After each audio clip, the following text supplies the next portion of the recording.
Your top stories this evening, sponsored by Courts Bringing Value Home. District 4 declared results implausible. Norton seeks recount in 3 key regions. Win says massive irregularities at 2025 elections. GECOM refuses party's request for recount of Region 8 ballots. JAGDEO dismisses EU observer concerns on the just concluded elections. And Cummings Lodge woman slain. Suspect dies after house fire. Police probing murder arson. HGP Nightly News begins now.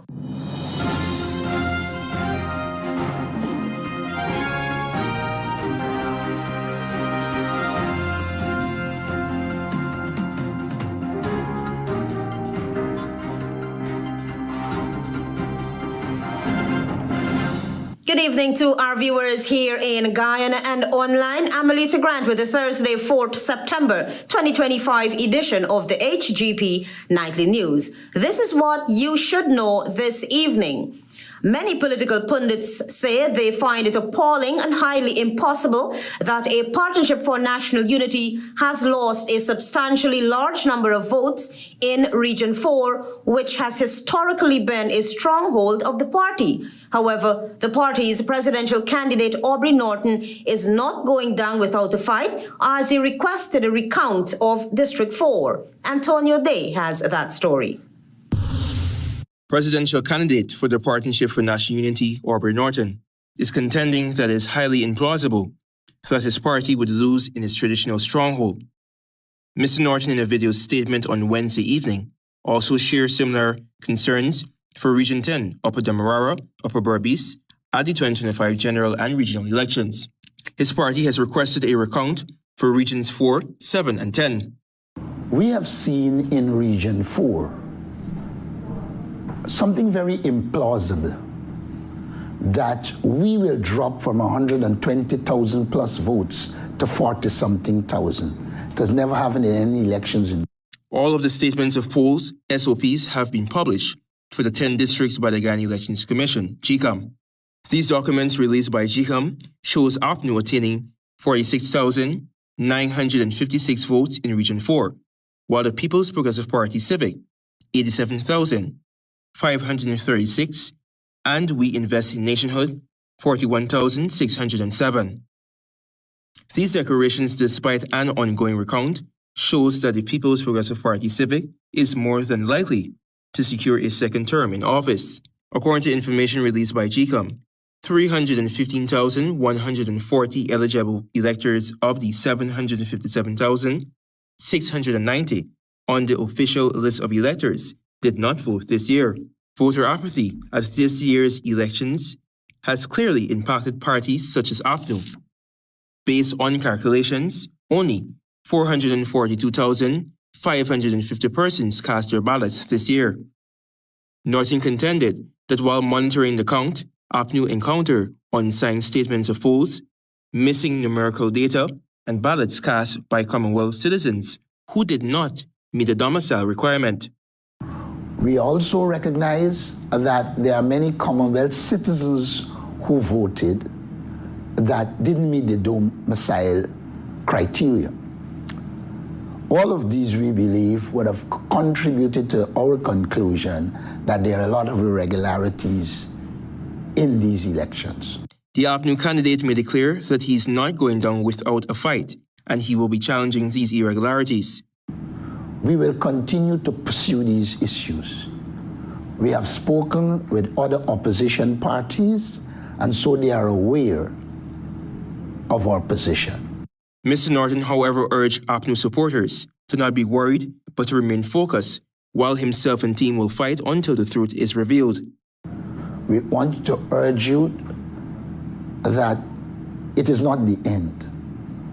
We are going to challenge these results until we get to the bottom of how these irregularities and illegalities occur. Azruddin Mohammed of WIN has also requested recounts for Region 8, which was subsequently denied by GECOM. Notably, in 2020, the then APNU AFC coalition secured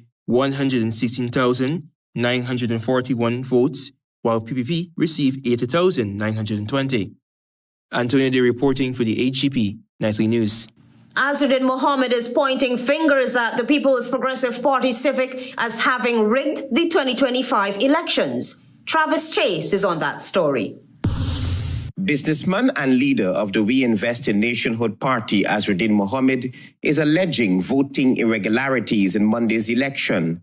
The 90-day-old movement, which says it has shaken the pillars of Guyana's political establishment, alleges numerous and credible reports of great irregularities in the conduct of the 2025 elections. Reports of statements of poll going missing, tampering with ballot boxes, and wholesale victimization have reached us from across the nation. We have also been made aware of the voting by Bangladeshis, Indians, and Venezuelans, even though they do not reside in Guyana. The WIN leader accused the People's Progressive Party civic government of using resources for campaigning, something he says international observers have taken note of. And has made efforts to buy votes with land, steel, sand, stone, and cash, ranging from 500,000 to 800,000.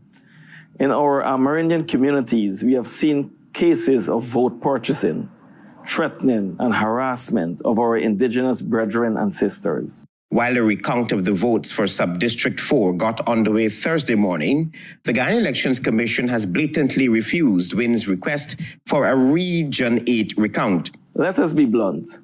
These elections were neither free nor fair.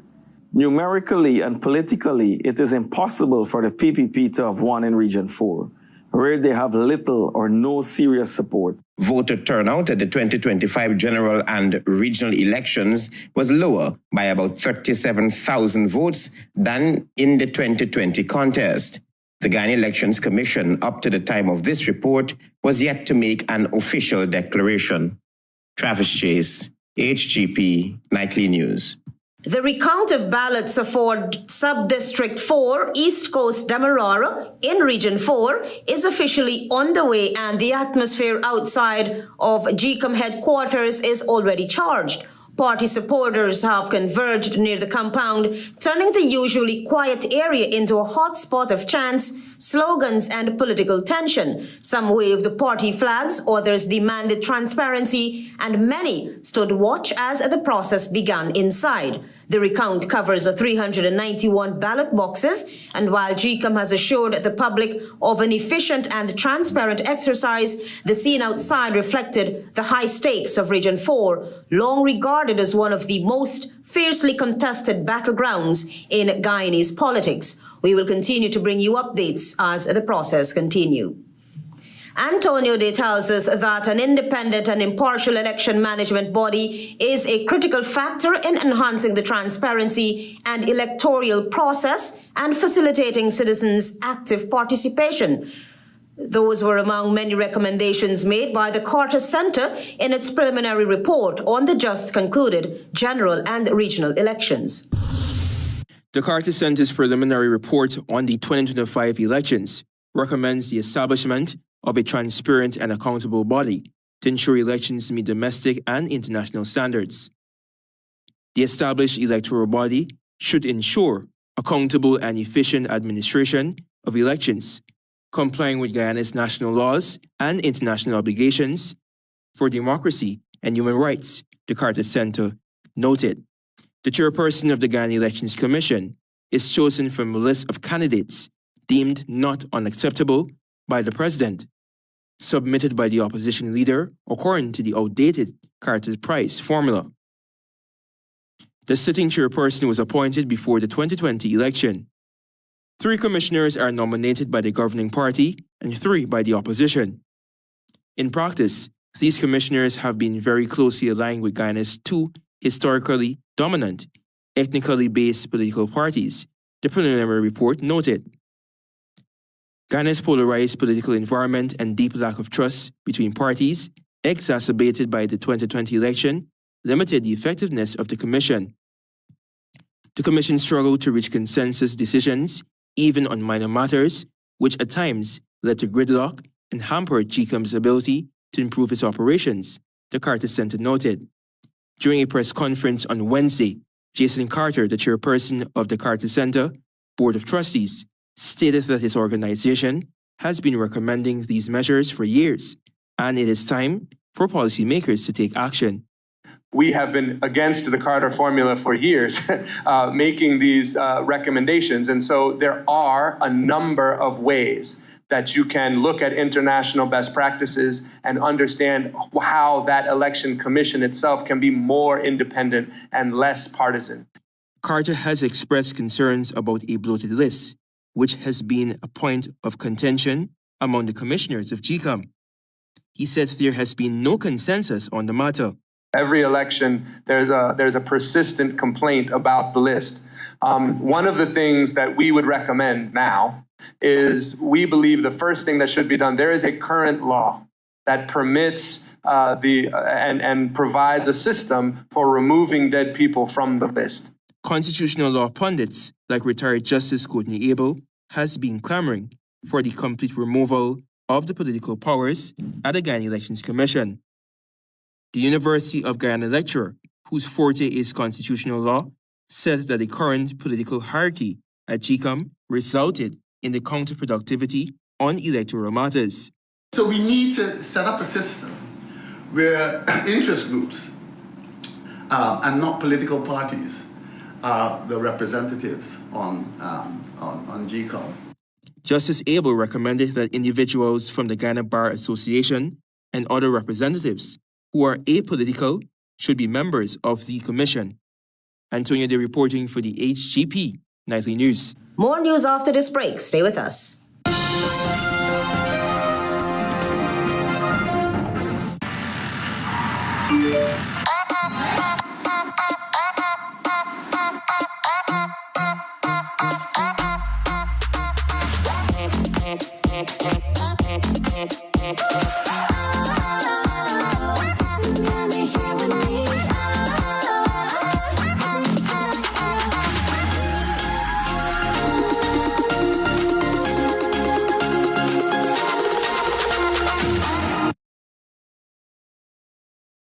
Welcome to SNL Electrical Inc., where lighting and electrical needs are met with expertise and style. From the latest in electrical lamps to durable cables, circuit breakers, panels, we have it all.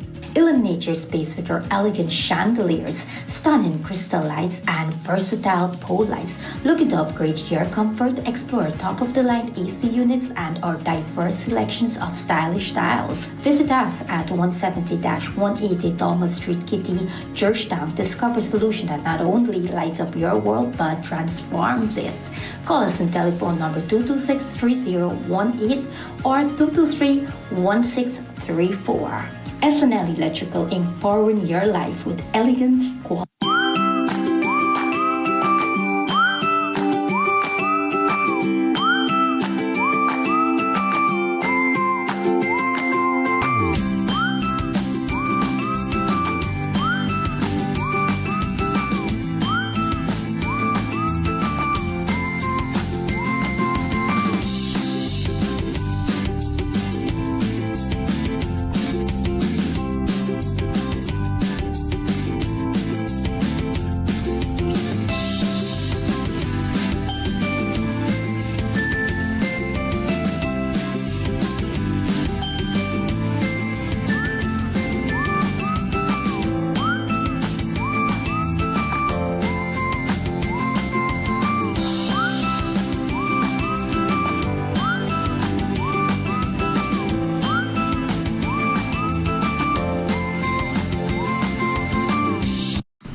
Did you tell him that Danny went to pick up KFC? No, wait a minute.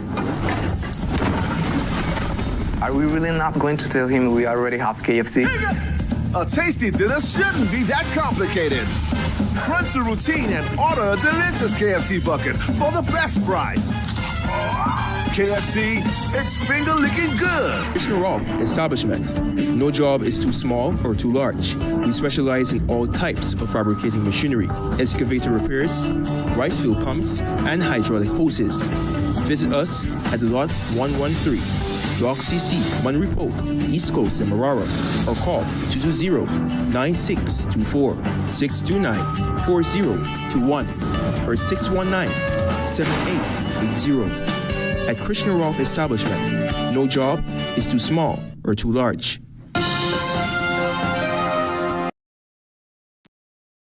HGP Nightly News. The 2025 election cycle based on the voter turnout did not encourage traditional A Partnership for National Unity and the People's Progressive Party civic supporters to head to the polls. Of the 757,690 eligible voters, the two traditionalists lost out on more than 250,000 votes, according to figures presented by the Guyana Elections Commission on Wednesday. Marvin Cato reports. A number of votes were left on the table for the 2025 general and regional elections. Over 250 electors in key districts controlled by the ruling People's Progressive Party Civic PPPC and the Partnership for National Unity APNU did not turn out to cast their votes at Monday's polls. This is according to official figures released by the returning officers of the aforementioned districts, with some 45,000 choosing to abstain in Region 3, 141,000 in Region 4, 49,000 in Region 6, and 17,000 in Region 10. On the condition of anonymity, one East Bank resident indicated that, and I quote, "I did not go out because I had to go further from where I live, and that was a turn-off for me," end quote. A calculation of the declaration of general election results by districts revealed that of the 757,690 eligible voters on the official list of electors, the OLE, some 442,550 eligible voters participated in Monday's electoral process. As it relates to regions 3, 4, 6, and 10, electoral districts that are usually dominated by the incumbent and APNU, it was revealed that between those four regions alone, 253,837 electors did not vote. Another resident who also spoke on the condition of anonymity from Region 2 indicated she, and I quote, "did not stress to vote because the present government would do anything to stay in office. Hence, I did not fight up to go and vote because they would win it either way," end quote. A resident from Buxton indicated that his entire family wasn't encouraged to vote, saying, "I do not have trust in the electoral system. The electoral system needs to be purged," end quote. According to the district declaration form published by the Guyana Elections Commission, GECOM, the PPP maintained its hold in District 3, Essequibo Islands, West Demerara, by garnering 48,055 votes of the 71,561 who appeared to vote in that district. Newcomer We Invest in Nationhood WIN earned 12,969 votes, while APNU got 8,992 votes. Meanwhile, in other regions' accumulative total in the just concluded elections based on information posted on GECOM's website, it indicates that the PPPC amassed 242,498, WIN amassed 109,066, APNU garnered 77,998, FGM 4,326, AFC 3,254, and ALP 1,325. This is Marvin Cato reporting for HGP Nightly News. People's Progressive Party Civic's General Secretary Barrett JAGDEO on Thursday attempted to downplay glaring revelations made by the European Union Election Observer Mission that cited an uneven political playing field at the just concluded general and regional elections. JAGDEO, in his true form, said the observers' recommendations carry little weight. More details from Tiana Cole. One day after the European Union Election Observation Mission concluded that Guyana's general and regional elections were peaceful and orderly, Chief Observer Robert Bidron stated that the campaign was affected by unequal conditions, largely due to the ruling party's incumbency advantage. Public projects such as hospitals, schools, roads, and bridges were inaugurated in a parallel with campaign activities, while state media and government social media channels amplified ruling party messages. However, PPPC General Secretary Barrett Jagdeo pushed back during his Thursday press conference, saying that recommendations from international observers often lack practical application in Guyana's context. You come into these countries and recommending things that don't work anywhere else in the world. It's just, for me, it's not, I just see them in the reports and they mean very little to me. Jagdeo further argued that the government's developmental projects should not be curtailed during an election period. Instead, he said he would urge President Irfaan Ali to continue delivering on promises such as building schools and hospitals, even up to elections day. That they don't like, because that's what you campaign on. I wish APNU did that in the 5 years they were there. The EU EOM was invited by the Irfaan Ali-led administration to observe the 2025 general and regional elections. In its overall assessment, the EU concluded that although the elections were peaceful, inclusive, and efficiently organized, key challenges remain.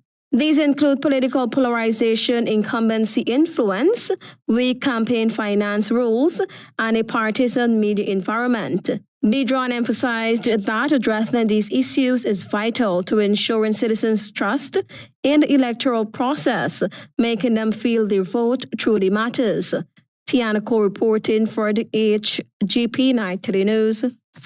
A horrific scene of domestic violence has ended in tragedy at Cummings Lodge on the east coast of Demerara. A 50-year-old woman was murdered and her reputed husband is also dead after a fire consumed their home early on Wednesday. Jada June reports. The victims have been identified as Paula Abraham, a housewife, and her partner Ishwar Singh, 46. Both lived in a two-story wooden and concrete home at Lot 22, 2nd Street, Cummings Lodge, along with their daughter Preeta Singh, 24, who works as a security guard. Investigators reported that Preeta was asleep in the lower flat of the home when she was awakened around 1:30 hours by her mother's scream and the heat of a spreading fire. She quickly opened a southern door, ran outside, and raised an alarm as flames spread across the house. According to the police, Preeta said her father was an habitual drinker who frequently beat her mother and often threatened to kill her. When she fled the house, she saw a sofa chair afire, and shortly after, Singh emerged from the northern door of the lower flat with burns on his body. The Guyana Fire Service responded swiftly and extinguished the blaze, which damaged the upper floor and partially burned the lower level of the home.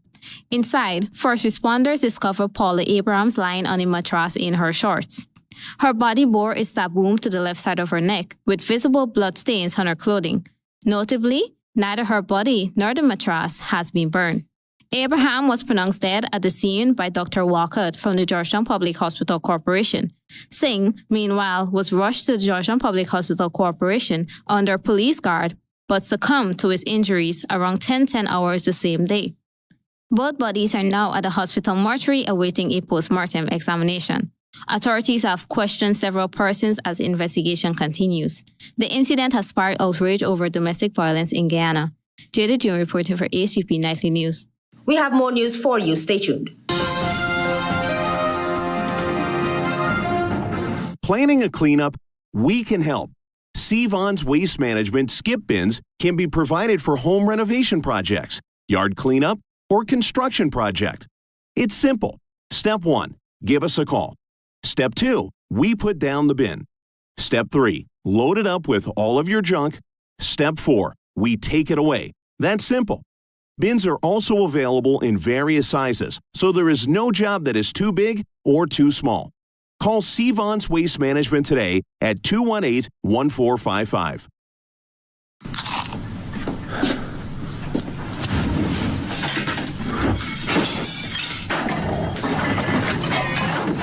Mom, did you tell him that Danny went to pick up KFC? No, wait a minute. Are we really not going to tell him we already have KFC? A tasty dinner shouldn't be that complicated. Crunch the routine and order a delicious KFC bucket for the best price. KFC, it's finger-licking good.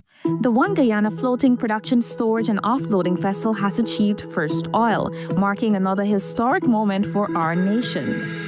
With the Yellowtail project now in operation, production will eventually increase by 250,000 barrels per day, taking Guyana's national output capacity to over 900,000 barrels daily, the highest per capita in the world. This milestone means much more opportunities for Guyanese, from jobs in transport, engineering, and construction to new contracts for local businesses. Remy, what are you doing on the right of way? Like you're saying let the sunshine stretch your legs. Sunshine? Look, forget I ask. You know you're not supposed to be on the right of way, Granny. But I am digging, building, burning, or planting. No horsing wrong, no horse riding, or nothing for doing horses. But sunshine? But you and sunshine get out the right of way. Sunshine, I'll be glad. Good.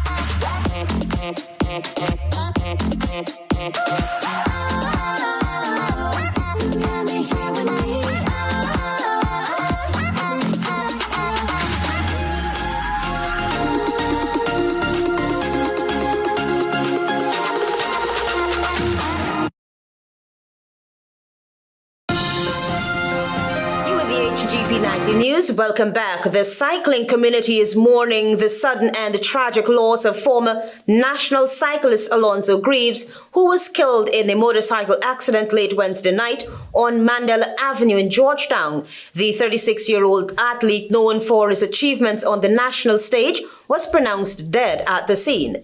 Here again is JAGDEO. According to police reports, the accident occurred at approximately 23:30 hours on Wednesday, September 2025, in the vicinity of the Botanical Gardens. Greaves of Gordon Street, Kitty, Georgetown, was at the time riding a red, white, and black Ducati motorcycle bearing registration number CH5222. Investigators disclosed that Greaves was heading south along the eastern side of Mandela Avenue at a high rate of speed. He reportedly lost control of his motorcycle, causing it to veer southeast.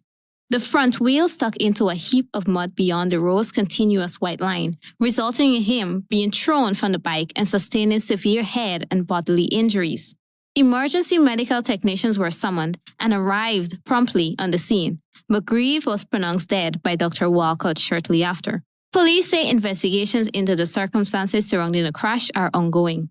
A few years ago, Greaves was involved in an accident on Vincentian Road. Speeding was also the cause of that accident.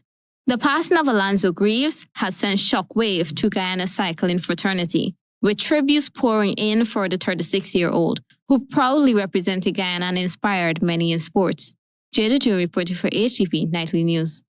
The recently constructed road expansion project from Diamond Main Road to Grove along the East Bank corridor is already posing challenges for residents. Marvin Cato reports. With billions spent and paving of the main East Bank thoroughfare between Diamond and Grove, residents are already coping with floodwaters. This is a major concern for citizens and businesses alike who are in close proximity to the flooded areas. The People's Progressive Party Civic PPPC government has touted a robust infrastructure program, hence the development and expansion of the East Bank Road corridor. Just a simple downpour on Thursday, September 4th, the entire area paved from the vicinity of One Communications to the new chicken outlet was underwater. Vehicular traffic was forced to traverse slowly through the area to avoid splashing water onto pedestrians and close-by businesses. Residents are hoping that the drainage issue is rectified and water can easily recede in the Diamond Grove 4-lane area. Meanwhile, the Heroes Highway, which was commissioned in December 2023 by President Irfan Ali, received heavy criticism from the public for its bumpy surface. Those concerns were met with promises from Vice President JAGDEO, who announced that an asphaltic overlay will be undertaken. This is yet to materialize. Additionally, the most recent Schooner to Crane Highway, also faced its fair share of challenges with repair works executed mere months after its commissioning. It is important to note, too, that after the United States Secretary of State Marco Rubio concluded his visit to Guyana, where he held talks with President Irfan Ali and other government executives, at a press conference in Suriname, he spoke about the poor quality of roads in Guyana. He publicly said his team almost got concussions due to the road's condition. This is Marvin Cato reporting for HGP Nightly News. Carbon Airlines CAL has announced the immediate suspension of its flights to Venezuela for the month of September, citing operational adjustments in light of recent regional developments. Find out more from Tiana Cole. Regional carrier Caribbean Airlines has suspended its service to Venezuela for the rest of September 2025. Effective immediately, flights between Trinidad and Caracas will no longer operate for the month. No reason was given for the withdrawal. However, just recently, the United States conducted a deadly military strike against an alleged drug boat tied to the cartel Tren de Agua. It was confirmed on Tuesday by President Donald Trump. The U.S. president stated that 11 people were killed in the strike in international waters. Massive amounts of drugs coming into our country to kill a lot of people, and everybody fully understands that. In fact, you see it. You see the bags of drugs all over the boat, and they were hit. Obviously, they won't be doing it again, and I think a lot of other people won't be doing it again when they watch that tape. CNN previously reported that the U.S. military was deploying more than 4,000 Marines and sailors to the waters around Latin America and the Caribbean as part of a ramped-up effort to combat drug cartels. According to two U.S. defense officials, this show to force has given the president a broad range of military options should he want to further target drug cartels. In related developments, the government of Guyana has issued a statement expressing grave concern over the threat to peace and security in the region posed by transnational organized crime and narco-terrorism, often involving criminal networks such as Venezuela's cartels De Los Sols. Designated as a terrorist organization by some countries in the region, Guyana underscores the necessity for strengthened cooperation and concerted efforts at national, regional, hemispheric, and global levels to effectively combat this menace. Guyana reaffirms its support for a collaborative and integrated approach to tackling transnational organized crime, committing to work with bilateral partners to find meaningful solutions and to support regional and global initiatives aimed at dismantling criminal networks to safeguard shared security. Tiana reporting for the HGP Nightly News. Stay tuned for regional news. Live the island dream. It's your chance to be one of over 100 winners in the Island Dream promotion. Win your share of more than $1 million in cash and prizes, plus 2 all-inclusive weekend staycations for 2. And that's not all. Score coolers packed with Buster, Turbo, Altitude, and Viva. Just buy any can or bottle of Turbo, Buster, Altitude, or Viva. Find the code starting with BB, then visit at Buster Guyana or Turbo_Caribbean on IG or Facebook for details. The island dream, get money. Live the island dream. Come on, Luna, come on.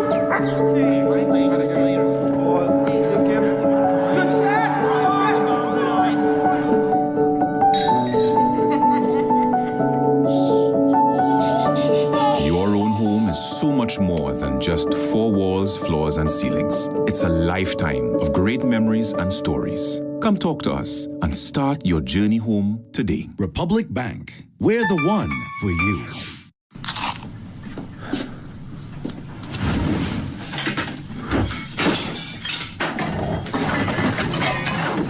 Mom, did you tell him that Danny went to pick up KFC? No, wait a minute.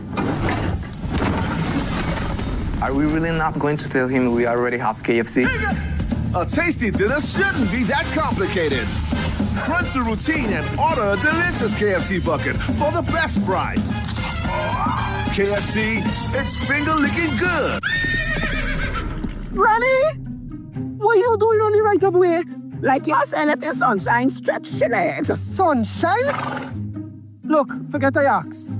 You know you're not supposed to be on the right of way, Granny. But I am digging. building, burning or planting. No horse in the wrong, no horse riding or nothing for doing horses. But Sunshine, But you and Sunshine get out the right away. Sunshine, a bit of that. Good.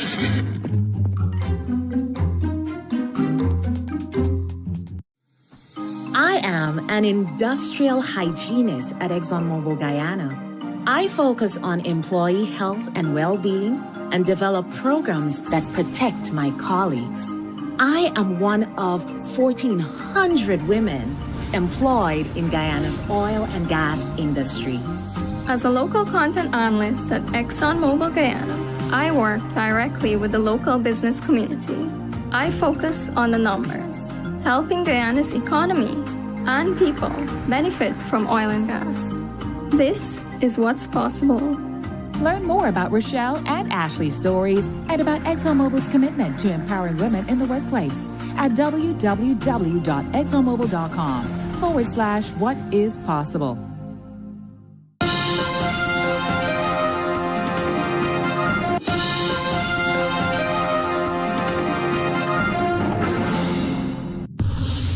Good evening and welcome to Thursday's edition of the Regional News. We begin with news in Jamaica. Prime Minister-designate Dr. Andrew Holness commended Jamaica Labour Party, JLP supporters for their third historic consecutive victory over the People's National Party, emphasizing that it was a hard-fought win, not won by default. The JLP secured 34 of the 63 seats in the House of Representatives. Speaking before jubilant party supporters at Belmont Road Wednesday night, Holness said it was a fight to the winner's enclosure. This was not an easy victory. It was a disciplined fight, he said, continuing. Some claim that being re-elected threatens democracy, but today proves otherwise. The majority of voters choose Jamaica. End of quote.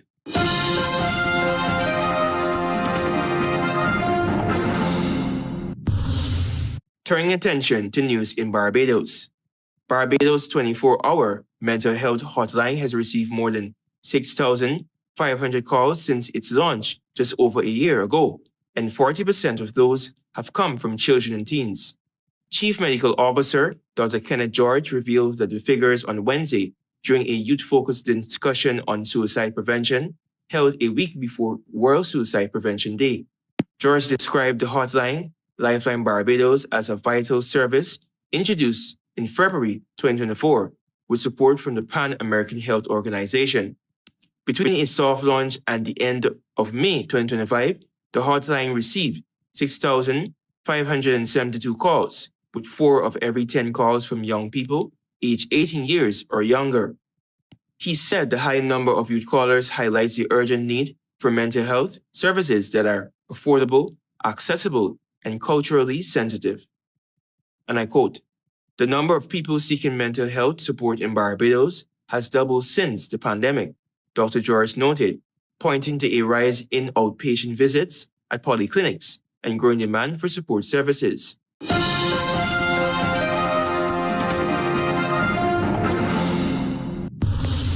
And finally, with some international news. Designer Giorgio Armani, who helped to put Italy at the forefront of global fashion and dress Hollywood stars, has died at the age of 91, the company that he founded and led for 5 decades said on Thursday. Armani combined the flair of a designer with business acumen as he directed a company generating some 2.3 billion euros in annual turnover.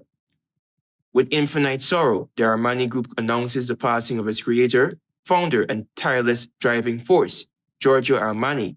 The fashion house, which has remained proudly independent for 50 years, said in a statement. Thank you for watching. I'm Antonio Day. Goodbye for now, and be safe.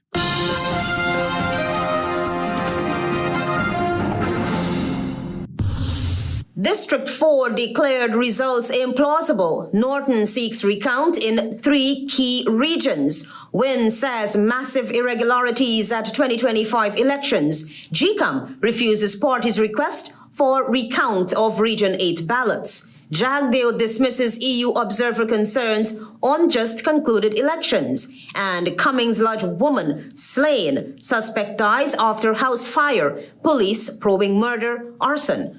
Those are our major headlines for these stories and more. Please go to our website. It's www.hgptv.com. I'm ALETHEA Grant. Thanks for watching.